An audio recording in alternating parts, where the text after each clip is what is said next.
Hello there. My name is Robert Monroe, and this is the Out of Office Chat, where I talk about life outside the office. And today, I want to introduce Robert Monroe's Journeys Out of the Body. It's a personal study into the out-of-body experience, or OBE. Now, an OBE is a phenomenon where an individual finds themselves separate from their physical body. They're fully conscious and aware of their surroundings and environment, but detached from their physical self. Now, I'll be honest, guys. I have been struggling trying to find out how to talk about this book, how to talk about the topic, if I'm being honest. And I'm just gonna, it's a tough one because it's a topic that requires an open mind. It also is a topic that isn't publicly talked about, but something that really a lot of folks actually either believe or have experienced to some capacity. Now, over the last couple of weeks, I've been chatting with folks around the topic. I've talked to one cousin who is actively seeking out the experiences, and he actually forwarded me a Reddit subreddit, and a lot of folks, it's a practicing discipline. Folks actively engage on achieving it, and as well as advise on how to achieve it. A couple of weeks back, I ended up talking to another family member, a nephew on my wife's side, and I had no idea that he also engaged in it on I don't think on a regular basis anymore, but on he has experience with it. And then I look at other folks in my family, and they've undergone the symptoms of an out-of-body experience. And just right off the bat, one of the initial experiences you encounter when going through the experience is vibrations, the vibrational state. Now, I think I talked to one family member a while ago, and they always mentioned it, and I never really had much thought around that. But then the book itself, it shined a light into the significance of the vibrations. And I'll be honest, before even mentioning any part of the book, I've attempted to achieve that kind of vibrational state. I got really close, like 2 or 3 weeks ago. It was pretty intense. Right when I began to feel the vibrations, I was like, all right, let me leap out of my body. And apparently you're not supposed to do that. You're supposed to stay mindful of the condition. You're supposed to stay mindful of the state and have it happen more organically. I just wanted to jump right into it. But all that being said, there are some really great reports in this book. And I won't cover off all the reports. I actually just want to talk about Robert Monroe and just a couple of his experiences, just a couple of them. There are, maybe I'll do it. Maybe I'll deep dive into some of the other situations Robert finds himself in, but just a brief introduction on who Robert is. So Robert studied at Ohio State, I think in the 1950s, maybe prior to then, but he graduated studying, I think it was pre-med, engineering, science, and English. After graduation, he founded the company Ram Enterprises, where they produced radio broadcast shows, things like quiz shows and dramatic shows for radio stations. They went on to file various patents for auditory devices. He was really big on sleep learning, so learning material while you slept. And one of the biggest catalysts in his experiences was actually listening to an audio tape. So he would say that there are two major events that occurred prior to him experiencing this on a regular basis. And the first one was when his family was away. His family was away on at church, and he sat down and plugged in his ears to an audio tape. And the audio tape was basically centered on focusing all your concentration on a single source. And that was the source or signal, forgive me. And the signal was hearing. So basically other signals like seeing, tasting, smelling, all those were downplayed. And he did that for about an hour. After an hour or so, his family arrived, they had brunch, and he experienced a massive cramp above his abs. So much so that he began to ponder, okay, is this a heart attack? What am I experiencing? He began to regurgitate his food, thinking it was food poisoning. He took some medicine. It wasn't helping. He exercised. He walked. Nothing was helping him. And he just collapsed and went to sleep later that evening just from pure exhaustion. Next morning, everything was fine. Now, the only reason he calls this out is because when attempting to examine the second major event and what caused it, what were catalysts in the second major event, he noticed that the cramp was the only thing that popped out at him. Everything else was pretty darn normal. Now, with the second major event, it's tough to explain. So he was positioned on his bed. Again, his family was away at church and he was going down for a little bit of a nap. And his head was positioned towards the north. And out of nowhere, he felt a massive beam of light strike him in the head and envelop his entire body. When this occurred, several things happened simultaneously. He began to violently shake or vibrate. He found himself immobile, almost like he was paralyzed. And he wasn't able to hear anything based on the roaring of the vibrations. He was able to see his surroundings, but he wasn't able to hear anything. So it freaked him out, and rightfully so. I mean, at that point, when you can't move, your body's vibrating, you're thinking you're spazzing out. You might think that, holy crap, I've gone paralyzed. I am going through some sort of seizure. So he tried to fight it right away. And eventually he was able to get up, sit up, walk around. Everything was normal. He had no loss of consciousness, and he went for a walk. So it was a bit peculiar. And he didn't mention it to his family. He didn't want to freak anybody out. And then again, over the next several weeks, it happened several more times to the point where he began to worry that maybe it was epilepsy. Maybe it was a brain tumor or growth. So he went to a couple of doctors to feel it out. Maybe it was something that can be done. And his doctors came back and said, no, you're perfectly fine. You're totally fine. And one of his friends, who's Dr. Bradshaw, he was like, there's nothing you can do but follow it. So now Robert was like, it's easy for you to say because you're not going through it. It's extraordinarily scary. And that's what I've heard about this phenomenon is it's scary. It's very frightening. You're not able to move. You feel weight on you. And in some cases, you see things in the room. And we might talk about that in a moment. But based on something that I had gone through, it does feel very intimidating. So what Robert ended up doing was he went back based on the advice of his doctor, Dr. Bradshaw. He decided to follow through with it. And he was able to achieve the vibrational state again. This time he followed through with it for approximately 5 minutes. And after the 5 minutes, with again the vibrations coming in, him not hearing anything, him not being able to move. After 5 minutes, he noticed that, well, there's nothing really harming me right now. There's nothing really permanently damaging me.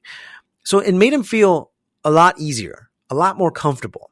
But it still kind of freaked him out. He hadn't told his family out of fear of worrying them.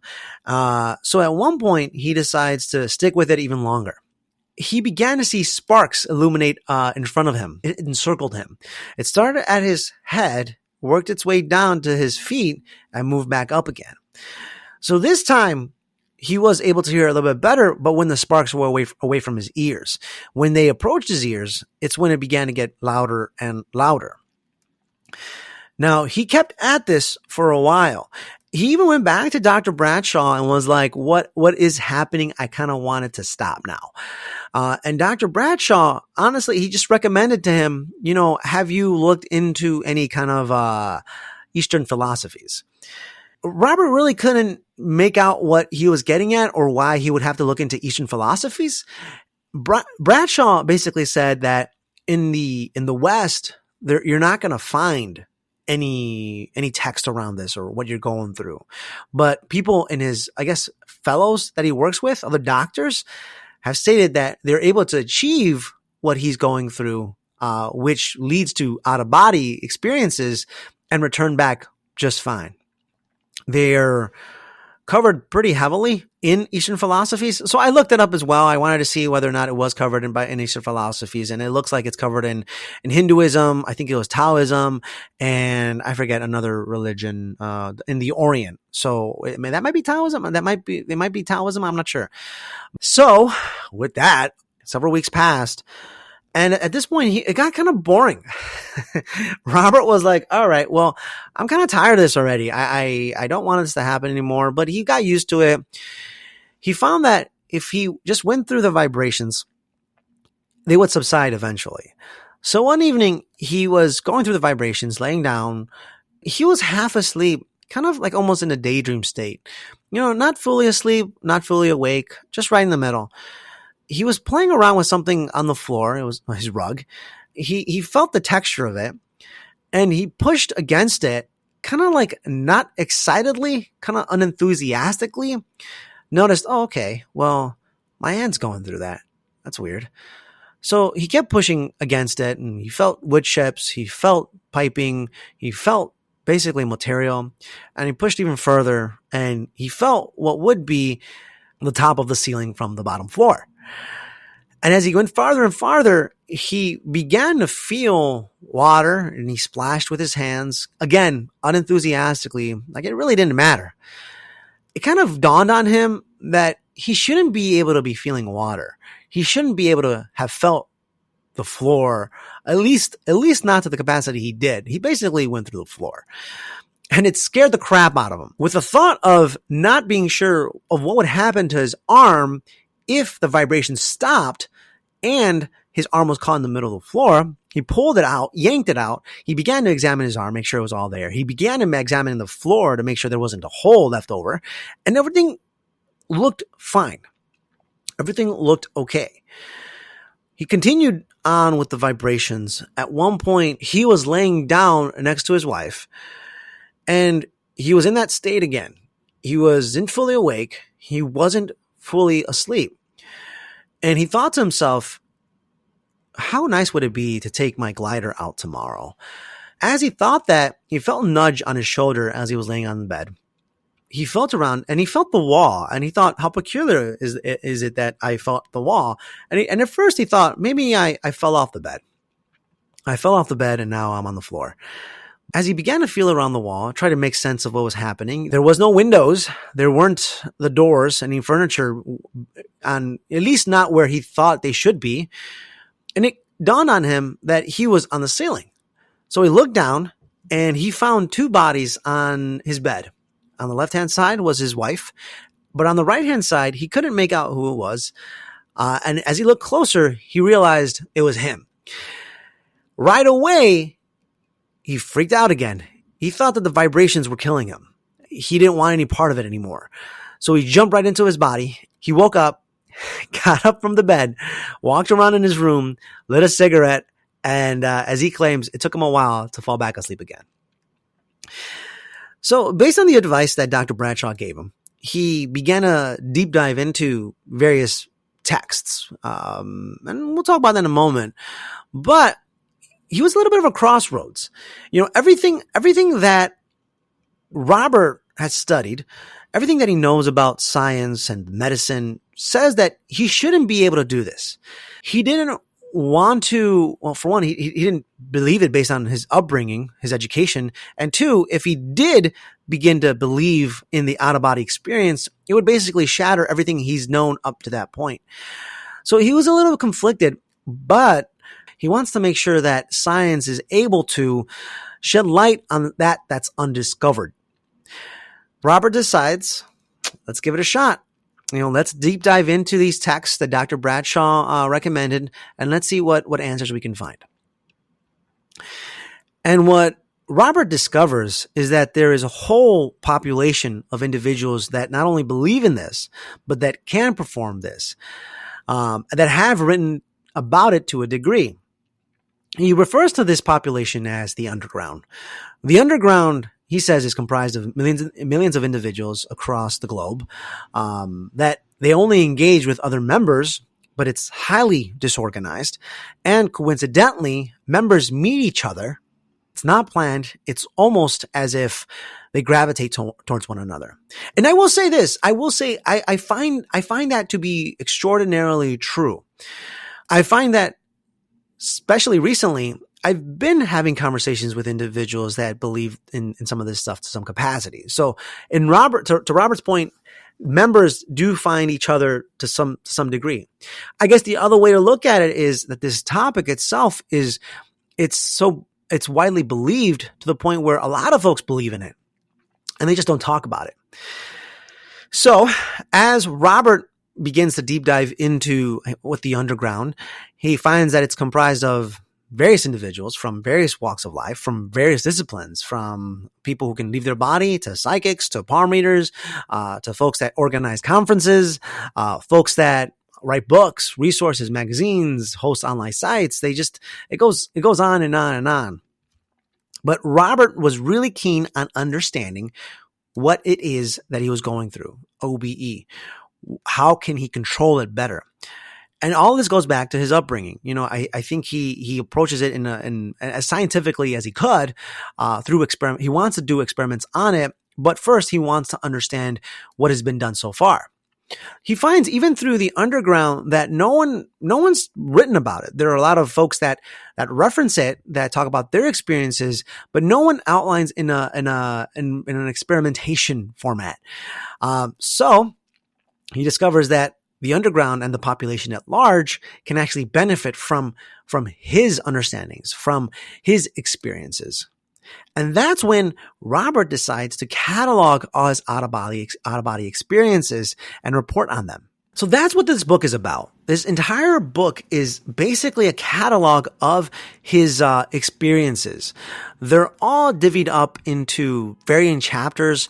The first chapter about out-of-body experiences is basically just some of the more significant reports he brought to, I guess, I don't know what they would call them, a group of scientists that were basically grilling him about the experience. It was half-heartedly accepted. The other half was really skeptical about it, almost condescending. But he began to present some of the findings. His first report that he talks about was he was attempting to visit Dr. Bradshaw, as he understood that Dr. Bradshaw was at home sick with a cold. So at this point, he was able to better control his out-of-body experiences, almost willfully. So he laid down for an experiment. He laid down and he told himself, I want to go see Dr. Bradshaw. He left his body and he found himself going uphill. As he was heading towards Dr. Bradshaw's home, he noticed that there was a cloaked figure going uphill. This individual was seated with his legs and arms crossed, almost like a monk style. He didn't pay any more attention than that. And he continued to go uphill. At a certain point, Robert felt extraordinarily tired, as if all the energy was drained from him, and that he wasn't going to be able to make it uphill. The moment he had that thought, he felt two hands pull him by his underarms and basically string him uphill. He finds himself over Dr. Bradshaw's property. He sees Dr. Bradshaw and his wife walking to what appears to be their garage, but it wouldn't make any sense because he was sick. So he anticipated him being in bed. Now, he notices that Dr. Bradshaw calls out to him in his, what they call astral self, his astral form. He says, I guess you don't need me anymore. And then at that point, Robert feels as if his experience was validated. He decided to end the experiment, and he did. He woke up, and that evening he called up Dr. Bradshaw. He asked him what they were doing that evening. Dr. Bradshaw explains that he got tired of being in bed, and that he went with his wife to town to pick up some stuff. I'm not sure, supplies or something like that, and that he was wearing a specific type of clothing. Now, the clothing, Robert says that his wife was wearing, I believe it was a black overcoat, and where Dr. Bradshaw was wearing a light overcoat, both of which were confirmed by Dr. Bradshaw. It was a slight experience, but it was one of the first reports that he calls out. And I think it's significant because it shows that Robert has a specific mentality when looking at these reports. He no longer talked about the cloaked figure, nor did he talk about who would have lifted him up. I like that because he's objective as possible. He didn't speculate. Secondly, he he wanted to visit Dr. Bradshaw because he felt as if he was going to find him in his bed, in his room. And if so, he was able to describe certain aspects of his room that he can use as validation for his experiences.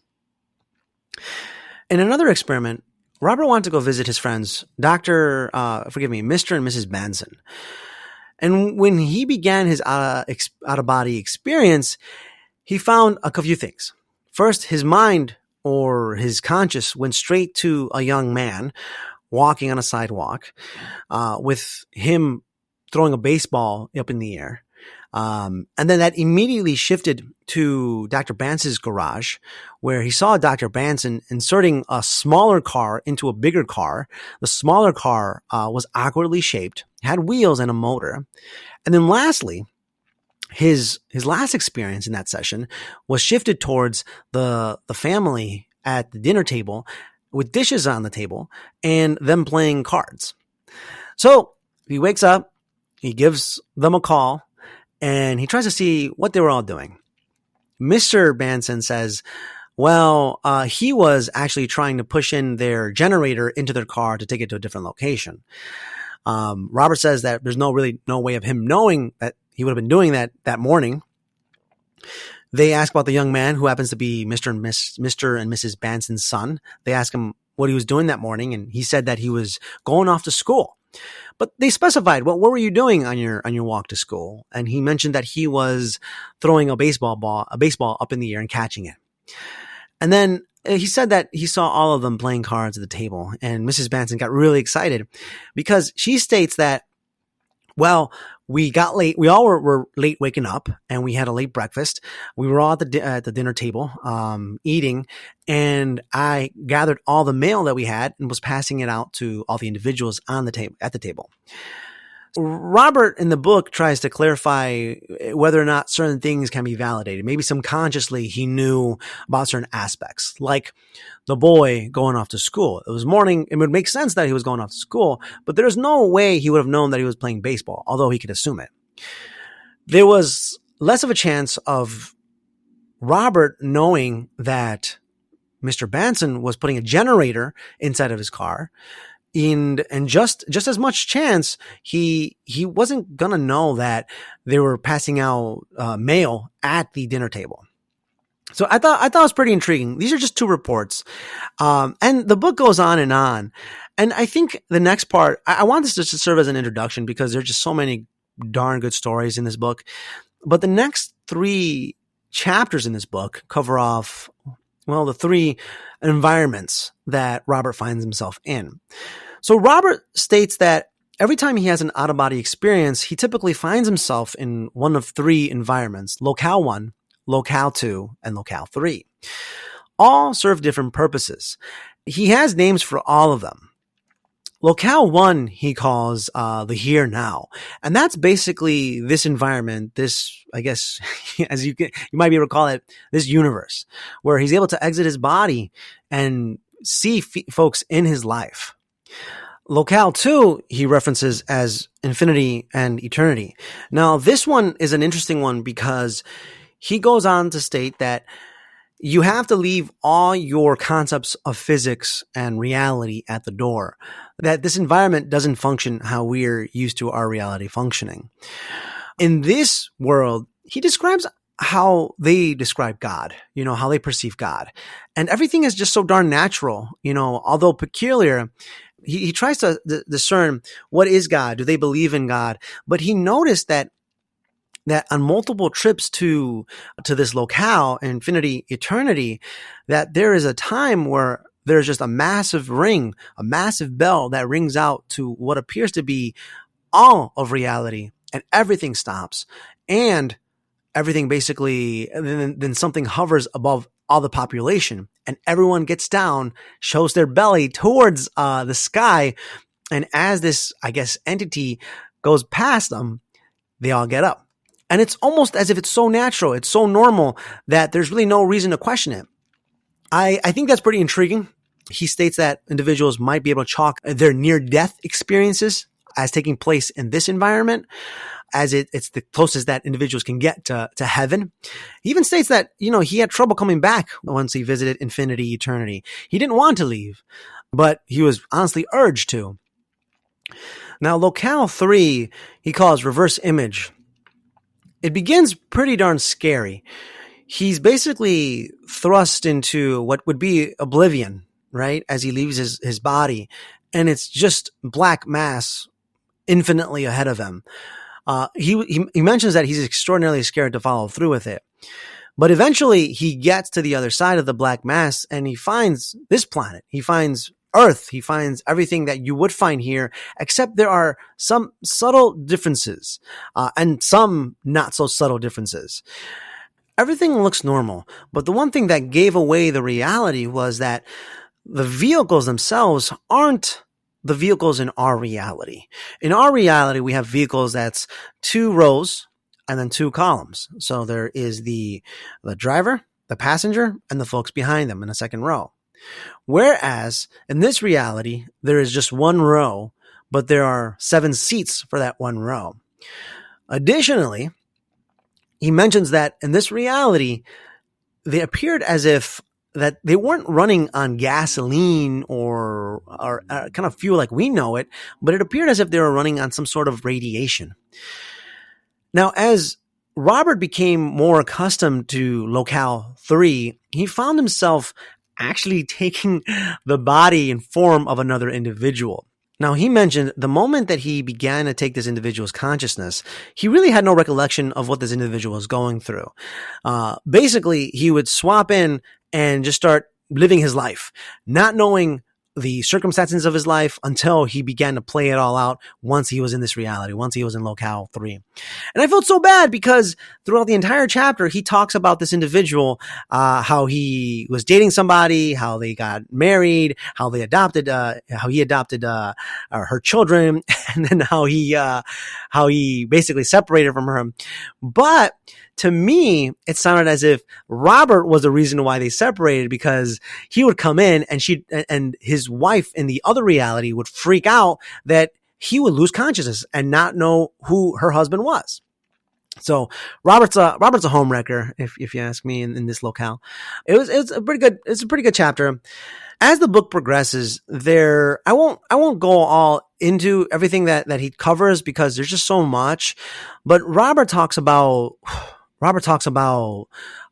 archetypes, talks about entities, talks about spirit beings, talks about non-physical things happening in his room, or being placed in his room to the point where it's almost like harassment. It's violent. Oh, it's very scary. Like, I was reading it and I was like, maybe I shouldn't be reading this before bed. It's going to freak me out. But Robert's approach is, I need to figure out what this is. I need to understand it and I need to report on it. And so for example, at one point, Robert found himself out of his body in his room. All of a sudden, he was violently attacked, as if something was out to just kill him. He was in his astral self, and it was violently attacking his astral body. It was throwing him around the room, trying to literally obliterate Robert. So Robert likens this to, I'm in fight mode now. I'm in survival mode. Like, there are things where you can watch and you can wait and see how things progress. But in this case, he had that sudden urge is, I'm going to die or I'm going to kill this thing. So he fought it the best he could. And he even said he fought it for what seemed like a couple of hours in his room. And eventually he willed himself back into his body and woke up. Earlier, I mentioned that Robert found himself being pulled uphill to Dr. Bradshaw's by an entity, by a being.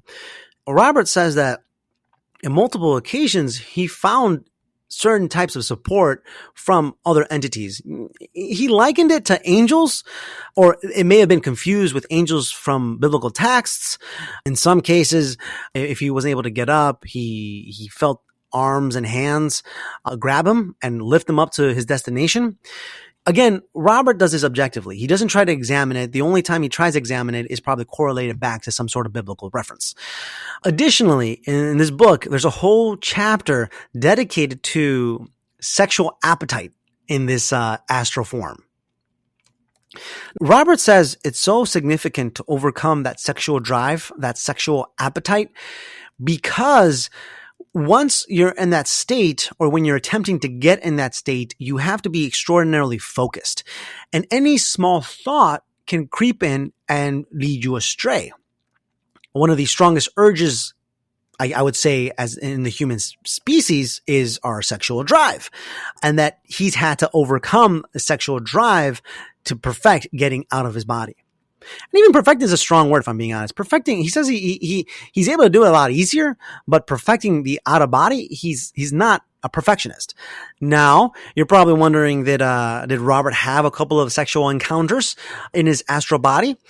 And he said he actually did, but the way he made it sound is the sexual drive isn't how it's viewed today through our society. He says that the sexual drive is more like a feeling, where you have that feeling or that chemistry or that attraction and magnetism with an individual, and it comes off like a sexual attraction.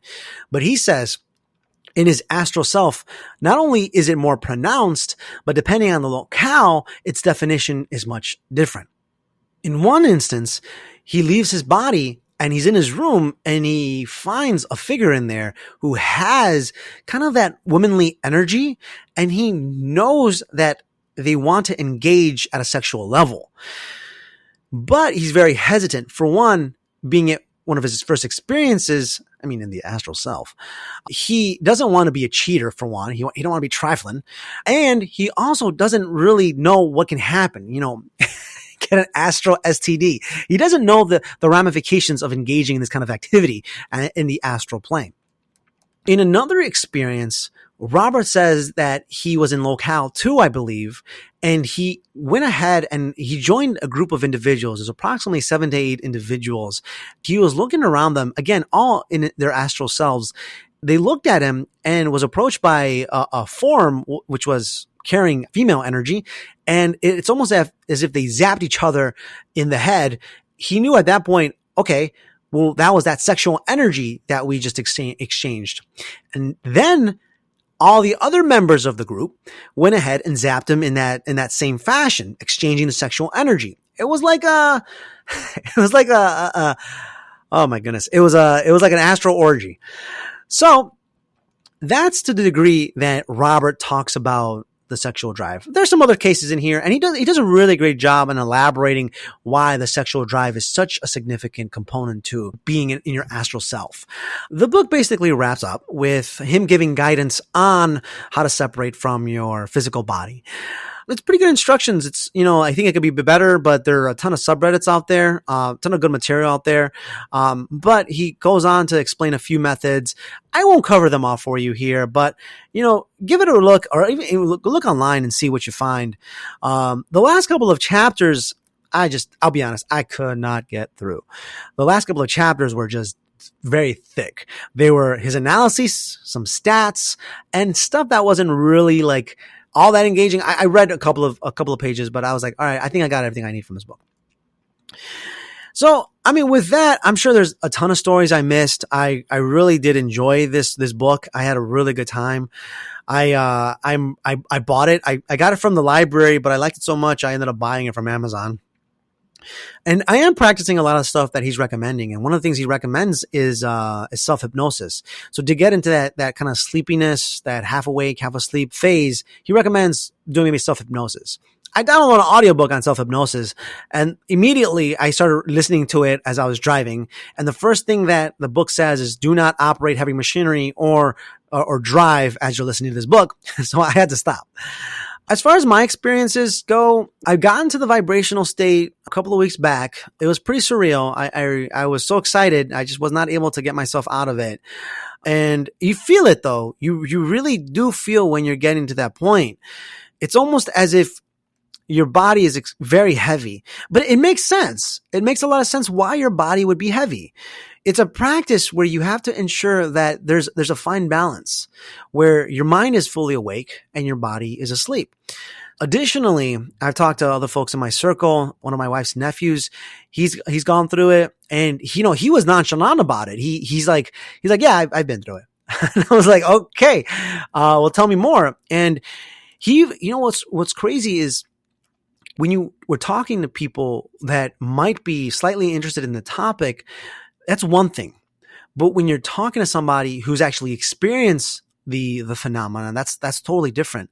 And this individual, he was calling out or referencing certain parts of the experience that were totally covered, not just in Robert's book, but things I've heard on my own. Like the vibrational state was a big one.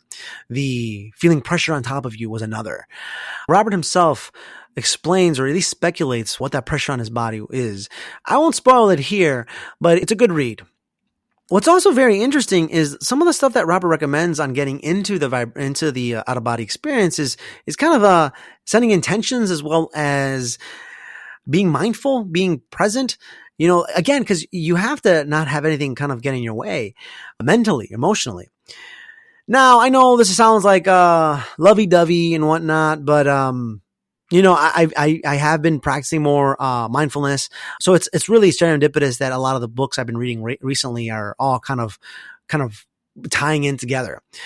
Robert has written a couple of more books. Far Journeys is his second book, and The Ultimate Journey is his third book. From what I've read, the last book is an attempt for Robert to try to figure out or try to find his wife. She had passed away at that time. Now that's really all I want to go through on today's session, today's episode. It was a really great book, super easy read. I really enjoyed it. Again, I wasn't intending to pick this up. I think my last episode I said I wanted to get away from like some of the more spiritual stuff. But this one is definitely a spiritual book, but it's not around like philosophy. It's around experience, which is really neat. And he attempts to do it objectively. Have a read, pick it up from the library. It's really great. Well, that's it, folks. I mean, that's kind of what I've been doing over the last couple of months is, trying to perfect my out-of-body experience. My wife asked me, why do I want to learn how to leave my body? I guess you can extrapolate that as why do I want to read some of this material? And a part of me is like, I think our reality is much bigger. I really do think that. I think the physical is just one aspect of it. But this here, it's an avenue where I've already been tinkering over the last 15 years. And it's nice to put some words to some of the experiences that I've come across. And I don't really know. I mean, I'm just curious. I think everyone talks about, the stuff that is tangible, the stuff that is physical, but a lot of folks are not as eager to share the non-physical, the spiritual aspect of our reality. So take that for what it's worth. I hope you've enjoyed this episode. If you have enjoyed it, please reach back out to me or rate me on Apple Podcasts, on Spotify. And with that, I hope to see you soon. Thanks for listening. Take care.